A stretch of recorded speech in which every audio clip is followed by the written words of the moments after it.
Welcome everyone! Today we are reviewing two tanks, but for this video, we're starting with the Grimroot, the newest, well, twin, because it came out the same day. They don't look nothing alike, but they're twins technically. But one of the two new monster tanks of this year, one of the two new letdowns of monster tanks this year. They are completely lame in the monster mode. Absolutely boring play styles. The Grimroot plays like if you were playing in your regular World War II queue. That's it. Alright. Let's take a quick gander at it. 440 alpha damage, nothing special. Your HE, 560 alpha damage, 95 pen, nothing special. Your reload is nothing special. 8.5 seconds long. Not special at all. Your accuracy is really bad. You don't have a big punchy gun like some of these other tanks. It's just a regular gun with bad accuracy that's supposed to be like, oh, it's a big gun, but it's really not. The Chimera has a gun the same size as this. So, and you only have 1600 health. Your health is bad. So somebody told me, oh, it's clone. It's all about its scouting abilities. Are you playing Halloween mode for scouting? No, you're not. What does this tank do? What is special about it? Well, it has potions. 5 potions to choose from, and that's it. That's all it's got. One of them, Vial of Venom. Your reload speed is better, your accuracy is better, and your passive boost is a better aim time. You need this. The gun is so derpy, you need this. Then you have Frog Leg Extract, 25% horsepower, 25% turret rotation speed, 25% to max speed. This is useless. Your tank is a slug already. 25% does nothing. Holy moly, this tank is slow. It says it's fast, but it's not. And in World War II, in the regular game mode, it's even worse. Moving on, Bomb of the Burke Oak, active use, repairs all modules. So this just repairs everything, heals your crew, puts out fires, everything. It sounds like a great thing to have. It's like, oh, that's awesome, you have everything in one. Yeah, but you only get to use it once before you have to wait a minute. It's not as good as it sounds, because if you get hit and you lose your ammo rack and then you fix that and then immediately you lose your loader or you get set on fire, you can't use it again. You have to wait a minute before you can use it again. Meanwhile, everyone else gets to use all their consumables. And so this is big letdown. But you need it. Like, you need this. Next, Toadstool Cap, 25% to crew performance, 25% to crew XP, and then another 15% to crew performance. This is really, really big. You want this. You can train your crews absolutely so much faster with this on here. We're talking 25% more crew bonus to XP, which is really good. And then last but not least, you have the Chameleon Skin, 50% camouflage, minus 2% detection time, and then the passive boost is 30% overall camouflage. So you're talking 80% camouflage when you activate it, but it only lasts for 15 seconds. The only thing it's good for is getting away, but everyone is faster than you, so you still can't get away. Because light tanks, if they're coming after you, they're going to get you. And so this doesn't really work either. So I've got it set up for just dealing damage, which is the most boring way you could have it set up, but it's the best way to have it set up in my opinion. Just do damage in it and you'll do fine. But without further ado, 10 degrees of gun depression, 10 degrees of gun elevation. It can be a little bit awkward. Let's pull it out. We have some high damage games for you guys, both in the monster mode and in the World War II mode. So stay tuned for that. We've got the good and the bad coming right up. Let's start things off on Fractured Lands, the newest of the monster maps and the most beautiful in my opinion. I really like it. I love the castle. I'm big into medieval. And every time I see this castle, I want to go write my third book. Even though I'm still not done with my first book. Because the third book has some castle scenes, lots of castle scenes. A lot of it takes place in a castle. But we're not there yet. No, we're talking about World of Tanks at the moment. And we're in the Grimroot. And you're going to see that we don't really use... it doesn't do anything special. We activate our potions and we do damage faster just for 10 seconds and then it goes away. And that's it. Hello. Boom. We blast him. He misses us. First target goes straight into the Crass Panther, which is always nice. Second shot bounces off, goes into space. Holy moly, that ricochet was actually pretty cool. Can we get another shot? Yes, we can. Boom. We're up to 854 damage. But look, you only have 1600 health. Your health is non-existent in this tank. It doesn't exist. Oh, did I mention your shell velocity is also really slow? It's 580. It's even slower in World War II, but 580 over here with a gun that is kind of mediocre at best is kind of a letdown. And it makes it difficult to aim your shots, and plus the accuracy is also really bad. We have it down to 0.35, but that's with our crew performance boost to its absolute maximum, and with a fully stocked crew and everything, 0.35. Not great. Somebody said it's like 0.44 base. So, yeah, not a great accuracy on this tank. But we're up to 1,200 damage, and that's nothing. That's the thing about this tank, is that's really is nothing. As far as our tanks go. But you're going to see, I'm seeing if that's a real person. It's not. You're going to see that, yes, we do damage this game, and a lot of it, but it's because we're playing as though we're in World War II, and everyone else is a monster tank, but I'm a regular tank, basically is what it is. Did you guys remember the Pharaoh's Fury? That's another very, very boring one that we're going to talk about, and it's the same thing. It feels like you're just pulling out a regular tank into the monster mode, because the abilities are kind of too weak to be anything. But here we go, we put a shell into that guy. And we're about to get our potion back. Like, okay, cool. The reload comes back sooner, but that's because it goes away faster, so it starts its recharge quicker. If that makes sense. And hopefully it does. But yeah, 10 degrees of gun depression, 10 degrees of gun elevation. That's really comes into play a lot. And it's frustrating when you're playing in World War II as well, when you're trying to shoot at things. And I'm not sure if my replays... you get to see that. I think you do at some point. But again, we have some good and we have some bad coming up in my replays. This one is a good. I want to get the good games out first, because a lot of people don't stick around. They want to see, what is this tank? What does this tank do? Well, here it is. Now we've activated our reloads. Hello, sir. Put a shell in. We are able to... I didn't shoot the Lycan. I shot the Revenant. Anytime you can shoot those Crafts Panthers, you should. They don't get their health back, so anytime you do damage to them is a good thing. I didn't fire that shell there because I was never going to be able to hit. This shell velocity is too slow, and so I'm aiming at this one here. Still no shot. This guy, though, watch this shell velocity. We do hit. I remember missing. I remembered wrong, but that's okay. 500 meters a second. It's not that great. Now we're going to move in. We're up to 3,000 damage, and we're not done yet. Our team is up by quite a bit in way of health. So this guy has just unloaded his magazine. So what I'm going to do is block him off here so he can't get away. Hold him here for my ally, and he's dead. The Arachnid, no, the Revenant finishes him off, and now there's just 2 tanks left. They're both Revenants, and we put shots into both of them already, so they're going to be a bit lower on health, which is very nice. Hello, sir. Fire off the shell. We do hit, but he finishes off our raw as well. Those things are pretty scary. Not gonna lie. But here I forgot that those tracks, you can't pen the tracks. And I was like, oh yeah, duh. I know that the mouth of his tank is down there, and I was like, oh, if I can pen this, maybe I can damage that part. It doesn't work that way. The tracks are on the way.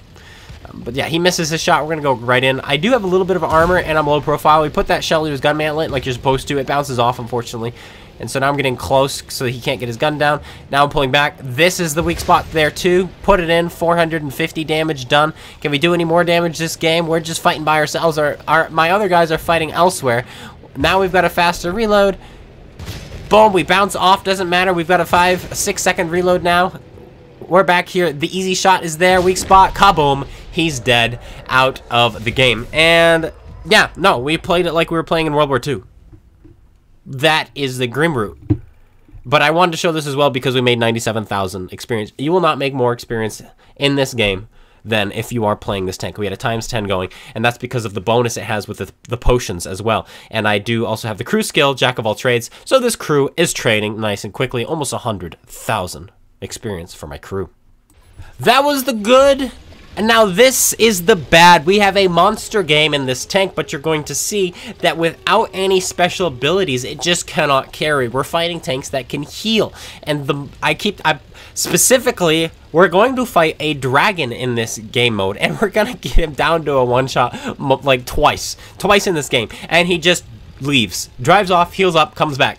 And it wears us down. There's nothing we do. We don't have health. We don't have DPM. We don't have special abilities. Maybe if only one of these potions could heal you. You know, like 30%. And I mean instantly. If you could instantaneously heal yourself 30%, that would be really cool. Or, better yet, what would make this tank interesting is if you could launch these potions. You could splash people with them, kind of like in Minecraft, and you give them debuffs for a significant amount of time.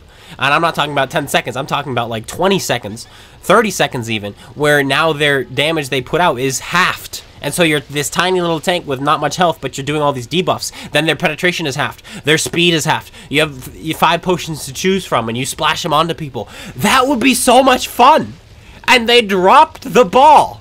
They really dropped the ball because it's not an interesting play. In fact, I'm not seeing many people playing these tanks. Typically, when there's a new monster tank, you see it everywhere. Last year, the Night Stalker was everywhere. And now we activate our potions. Now we reload a little bit faster. You splash it on yourself, but this is it. And here's the dragon. It's like, oh, if we can kill him, that's great. But it's not going to matter. We bust his engine, we bust his tracks, he busts my fuel tank, which is going to happen a lot in today's video. A ton of fuel tanks and ammo racks. This tank is just waiting to get set on fire and such. And our last shot before he gets away, we did 2100 to him, but he's gone. He can just teleport around now and heal back up because the dragon is really good. The fact that the dragon exists makes me sad that this one does. Obviously, this game mode is going to have some imbalance because of the ridiculous powers some tanks have. But it's like they didn't even try with this one. It's good because of the gun, but that's not the point. You know what I mean? The point is, what are its abilities? And you just splash yourself with potions that take forever to recharge. That, my friends, is your Grimroot. We're up to 2,500 damage, and we're nowhere near done. My team is kind of losing, not by much, but they are still losing. That is not a real player. I was making sure because we were targeted. I didn't know by whom, but now I notice that there are 2 people on the base, meaning there are 2 Crafts Panthers on the base, so I have to hide from them, and so that's why I'm using this as cover right here to make sure that those revenants don't get to kill me. And do we kill him? Yes, we do. He goes down. Here comes the Astarion, and the dragon is behind me. He has gained his health back. We get around the ram, put a shell in, finish him off. The dragon is now behind us, trying to put shells into us, and we have the revenant there, and it's just like, okay, I gotta put shells into this guy. But he's just sitting there. You want to know why he's just sitting there? It's because he's right next to a teleportation device. I do the same thing. It's like, come trade with me. I don't care if you hit me harder. I'm just gonna teleport away, heal up, and rinse and repeat. And that's what he's doing. He doesn't really care that I'm blasting him again and again. But what do I get? I get nothing. I don't get to heal. I don't have health. One more shell, and he's gone. And he's going to heal back up. We're up to 5,100 damage. Basically, right now, I've done 3,000 damage. No, 3,450 damage to that guy. And it's all been in vain. All been in vain. Which is so sad. Imagine if this tank had some debuffs that you could give to people. Which, again, makes sense because you're a witch. You're a witch. Like, have they never read anything remotely fantasy, Avalon, anything like that? Do they not know what witches do? No, you just buff yourself, kind of. Put a shell into him. There's the dragon. And I'm just like, there's no point. He's right next to another one of those discs. What am I supposed to do? So we're gonna put another shell into this guy, finish him off, and then I'm just like, I can't fight a dragon. Dragon tracks me. We're gonna fix that. Now if I get, you know, set on fire, I'm kind of screwed. But the dragon has ridiculous DPM. We get around here. Gotta put another shell in. Can we put one more shot in? Just one more. Can we finish off this revenant? Maybe we can. No, we cannot. We get rammed by the kamikaze man himself, and we get finished off. There was no hope because the dragon existed. But we do 7,444 damage. We had a ×6 going, so we do make some experience. 44,900, almost 45,000 for my crew.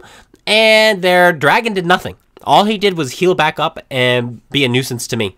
But that is the dragon. That is the Grimroot.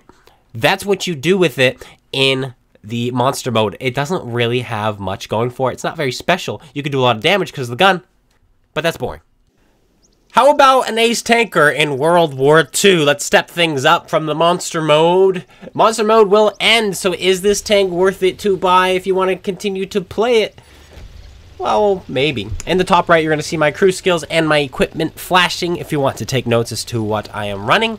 But this is an ace tanker. This is actually my very first game in the Grimroot, and I'm taking a look at it, and I'm like, okay, let's see. And what's going through my mind right now as I'm playing it is, Could I use this for hide and seek because it blends in nicely if, let's say, you're using True Vision or you're playing with HUD off? This might actually do very well. But you do need to throw camouflage on here, clear camouflage, for it to work, which is weird because, I mean, well, what does clear camouflage do? But whatever, Wargaming just wants your money. First shell fired is a miss. First shell fired is a miss. But let's talk about the tank a little bit. 3.3 rounds a minute, okay? We've got 220 pen on our standard rounds with 600 alpha damage from this 15 centimeter, 150 millimeter gun. We have a 15 horsepower per ton. It's bad. And your terrain resistances are turds. You are so sluggish in here. 380 base V range, so not taking optics, which I'm not, can really hurt you. Then you have HE with 95 millimeters of penetration and 770 alpha damage, which we are going to use in this game for incredible effect. But 220 pen allows us to easily go through the side of that Crafts Panther. 631 damage done. Again, 600 alpha on this standard round. Both shell types are standard. Your AP and your HE are both standard. Hello, Coppola. Kaboom. He had no idea. 525 damage we put into him. And we have a little bit of armor on the turret. As you are seeing, it kind of bounces here and there, but you do have a big Coppola. This armor layout kind of feels a lot like the K91-2. And so the armor kind of works here and there. But it's more trolley armor, where sometimes people will bounce and sometimes they won't. You'll have games where you just get eviscerated by tier 6s. Then you have games where tier 10s bounce off of you. That's just the nature of this roly-poly armor, if you know what I mean. But is there anything more to talk about this tank? Well, it's got decent camouflage values, actually. Very similar, in fact, to the Barask, which is very nice. Your still detectability is 310. 310 with nothing. If you don't have any camouflage, any commanders, any food, anything like that, it's 310 not moving. 344 while moving. And I wish they would give you the percentage because I don't know what the percentage is. I wish they would tell you that. But your fire chance is a 15% if you're hitting the engine, which is really bad. And you are getting hit in the engine a lot. One of my games I played, I got set on fire. First shell I took. And then I finally got that out, fixed it, and got hit in the fuel tank the very next shot. And I wish I recorded that because that would have been great, but I had a different plan for the video going from that point, and then I realized, I actually want to show the good and the bad. And that's the theme I'm going for now, and probably the theme I might be going for the rest of these reviews featuring the monster tanks. We've got 20 tanks in my garage that are monster tanks to get done before the end of the Halloween season. So we've got to do 2 a day for the next 10 days. Oof! That's the plan anyway. So buckle up for a ton of reviews, but you're seeing the alpha damage. It's actually really good. And 220 pen on standard. This tank is disgusting when it gets to people's sides, and you can even pen people through their front, as well as you are witnessing. In fact, I fought a 705A, and I penned him straight through that lower plate, and it felt really, really good. It was really cool, and he was facing me. Of course, he wasn't angled, but the lower plate is automatically angled. But we're going to sit here for a bit, kind of waiting on the enemy team to make a move. We are losing on tanks. I tried to fire an HE shell because our splash radius is 3 meters with this. And so I was like, oh, 3 meter splash radius. Maybe I can hit them there. As soon as I fire, the IS-2M appears. Which is just too unfortunate because we could have killed him. He could be out of the game right now. He's got 476 health left. We would have shot him before he got hit by our Asterion. And then our Asterion would have finished him off. But he pokes up there trying to find shots on somebody else, I think. But here's the KB5. Watch this shot. Dude, it's like 6.0. Never went away.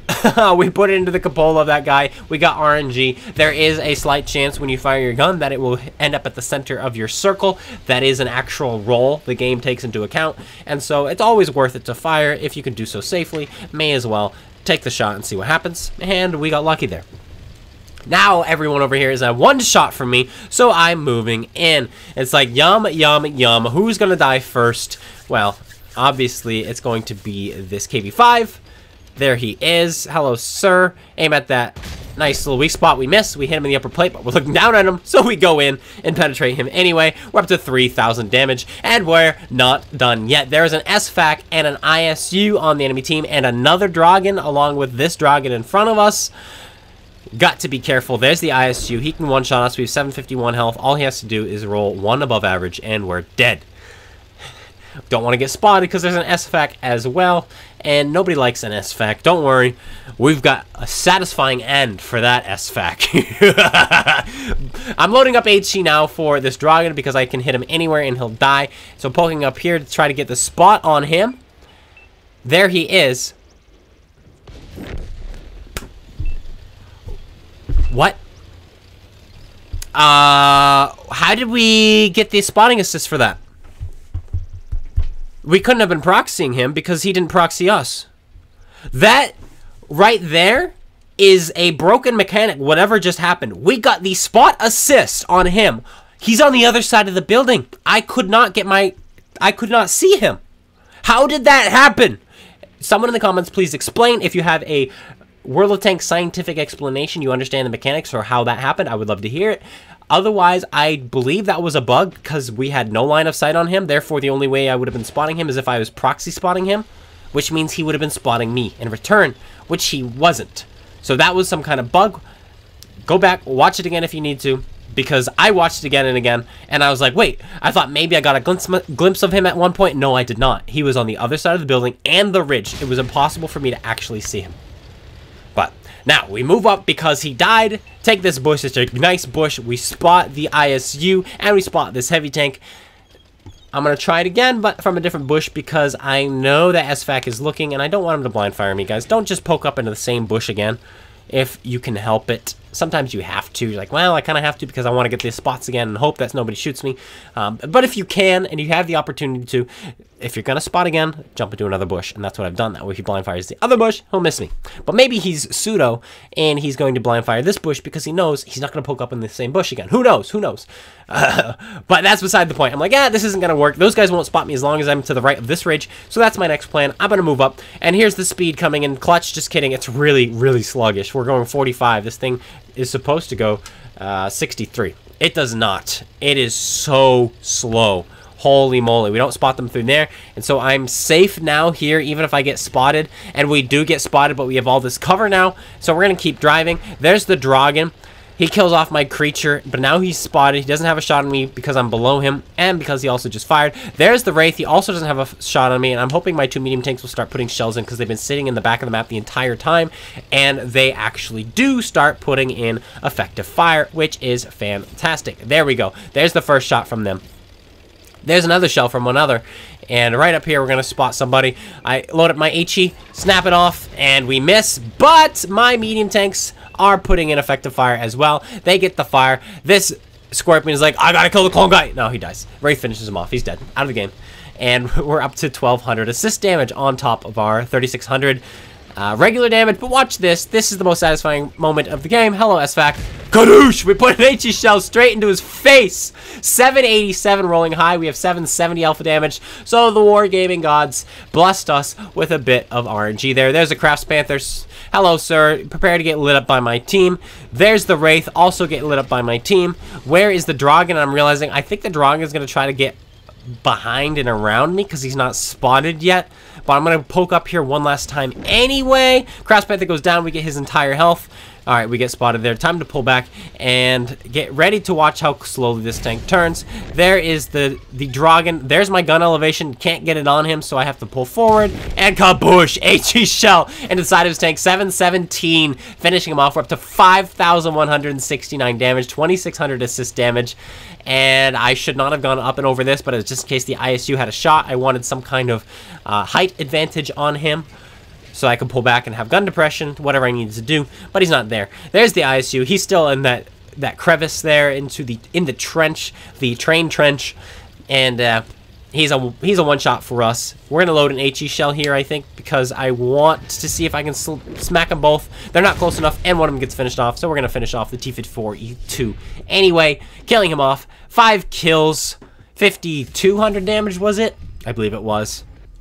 I'm on chop loading screen, 5279, 2,300 base experience points to start off in the Grimroot. No premium rounds fired because that doesn't have premium rounds. We make 200,000 credits, get the Ace Tanker, get the Reaper, and had a fantastic game. Really enjoyed that one. And I think I'm going to like this tank. Probably not as much as the Brosk. I think the Brosk is better just because it's faster, and it also has better camouflage. But this tank's still does a pretty good job, and I go through the damage I did to people. The SFAC, where's that SFAC? Come on. Yeah, 787 to the SFAC. Very satisfying indeed. 713 to the Dragon, not 717. But still, a big hit, and we survived. That game went very well, so I figured I'd show one off that doesn't quite go as well, just so we can see the night and day. Look at this acceleration. The creature is accelerating faster than me. Then he reaches his top speed, and I'm able to pass him. But we're going 36. It's so sluggish. If you are expecting a Borosk, you are not getting one. It can do the same damage the Borosk can do, but in one shot. But it lacks the ability to then get away. And so I still think the Borosk is going to be slightly better. Plus, you're putting 2 shells in with the Borosk, meaning more opportunity for module damage. But this tank is still pretty good. But hello, sir. Who's going to get shot? This guy right here. Start the game. Kadoosh. 571. 300 and I believe it's 85 meters shell velocity. I still have my garage open. Let me see what it is. It is 385 meters shell velocity. Really, really slow on this 15 centimeter. So get used to that. But here comes this BZ. Watch this bad shot. I don't know why I didn't aim there. We could have had more damage this game if I had actually aimed there. 600 more damage this game, but I didn't. He's going to boost off. Somebody's going to track him, and it's going to be hilarious. It's hilarious when those things decide to boost up and they get tracked, and he's not going to do any more damage anyway, and we finish him off with 168 health left, up to 739 damage, and our team is up on health. But things are going to change rather rapidly this game. A lot of aggression from the enemy team, which is this tank's nightmare. Aggression is no good. But hello, sir. Just hold still for me just a little bit longer. Fly straight, gun. Fly straight. Kaboom. It does. 550 alpha. Boom. Well, it's 600 alpha, but we rolled for 550. And the equalizer nails our Lycan. Unfortunate for him, he gets hit for 400. And we're moving up now. We want to get underneath these guys' guns and get some spotting going. However, this ELC of a 90 decides to YOLO me while we have 4 tanks right behind me, right with me. And you're going to see that in just a minute because we spot the arty. I load up an HE shell, fire it off. He pulls into it, hit him in the gun instead. And now the ELC of a 90 is like, oh, let me have some fun here. He puts 1 shell into us, hits my fuel tanks, so I fix that. The very next shell hits me in the ammo rack. And he gets pelted and he bounces the last shell. But now we are ammo racked for the next minute, making our reload awful, and the internal module damage is not done. Then we get hit from behind. I'm like, okay, this guy's a one-shot, put it in. No, we are unable to kill him. I should have killed the ELC, but I figured I'll kill this guy, then the Wraith can kill the ELC. He's got the better gun for it. But we rolled low, and the ELC is going to get away. The ELC YOLO'd in and gets away. 1, 2, 3, 4, 5. We have 5 tanks with us. Not... And there's my engine. Not the 4 I thought we did. There was an extra tank there coming from the other side. But the ELC gets away and is never going to be seen again. He just runs, gone. He's like, I'm out of here. Equalizer kills off our Wraith, and here comes the Sturmpanzer. We put a shell into him. He gets finished off by our Lycan. Thank you, Lycan, for finally putting a shell in there. We needed some help earlier. Now he does put the shell in, and we're getting into position now to hide. Waiting for our ammo rack to return. There it is. 2,800 damage done. Loading up an HE shell for this artillery. We're going to try to finish him off, get him out of the game. Where is he going to be? I think he's just going to be sitting here because he's artillery, meaning he's an idiot. All artillery drivers are typically the dumbest people in the world, and this guy is no exception. Yeah, I'm still here. But, slow shell velocity, and that shell pulled so far to the left, it thought I was Antifa. I didn't expect those words to escape my mouth. That was on the fly. Another low roll, but look, I think that's hilarious. Okay, people are unsubbing right now. I don't care. We're moving on. Let's now see if we can put some shells in elsewhere. We only have 465 health left. 3,386 damage done thus far. And what I want to do now is see if I can sneak in here and shoot one of those guys in the back with my HE. 95 millimeters of penetration on these HE shells. 770 alpha damage. You've already seen us put 2 massive hits in with them in the last game. Can we do it again here? Our team is just falling apart, though. We do have more tanks, but the health difference is 10% at this stage of the game. That's absolutely massive. I'm loading up an HE shell, but my Lycan is going to alert them to my presence. Turns around. Can I find the shot? Switch to AP. Come on. There it is. He pulls back. right as he sees me, and we're unable to put a shell into him. And here comes a T-54 who's gonna shoot me as well. You don't see him yet, but I do. I see him with my future eyeball because there he is. Because I played this before. He shoots me, hits me on the move. He's gonna try again. He's unable to find another shell. We're just gonna sit here, let him drive by. And he's like, oh wait, he's gonna give me a shot? No, my shell velocity is too slow. Okay, we're not gonna go for that. Oh my gosh, the enemy team has lost 4% of their health, and we've lost another 9% of ours. So yeah, we're getting crushed. Time to run away. This could be winnable, except that I only have 144 health. If that T-54 hadn't hit me, then maybe, but I saw where he's coming from. I know exactly what he's doing, and so I need to run as quickly as I can to this side to kind of hopefully get a shot on him. Can I get past quick enough? No, because this tank is so slow. And I mean slow. There he is. Fired off. We miss him. He does not fire back at us, and we're gonna go around this way. And he's like, oh, he's gonna go that way? Well, then I'm gonna go that way too. So I'm just gonna turn around. Like, okay, you're gonna go this way? Have at it. Bye. See ya. I'm gonna fight everyone else. And and I was wondering to myself as I was driving, is he smart enough to double back again? Because if I was him, I would double back again. I 100% would, because I've got nowhere to go anyway. He does not. Oh, watch this shot. You ready? Nah, I went to the moon. It's fine. G-Sor is killing everyone. And we find ourselves in 1 versus 4. Can I kill this tiger? Hopefully so. Nope, he's not there. He's not there. I would have guarded that corner if I didn't double back. I would have guarded that corner because, again, there's no place for me to go. But he didn't. He literally committed, and now I get to shoot this guy for free. Hello. I'm right here. He's like, what? Dead. You're gone. And there he is behind me. Use the Churchill as cover. He misses me. Nice. Then we're going to use this as cover from that medium tank. 7 more seconds till we're loaded. Can we get 1 more shell in? There's the tank destroyer. He's too far back. Maybe an ammo rack here? Kadoosh! No. No ammo rack. 3,500 damage done. 4,300 damage done. My apologies. And we go down. But yeah, the module damage was pretty ridiculous this game. I wanted to show that off because I missed the fire game. This was my last game I played in this. I'm like, oh, there we go. We got to at least show the module damage. It is prevalent. You are a tiny Russian tank that gets set on fire and ammo racked quite a lot. The engine, I'm not going to blame it on the tank because that was an HE shell from a Sturmpanzer. But everything else.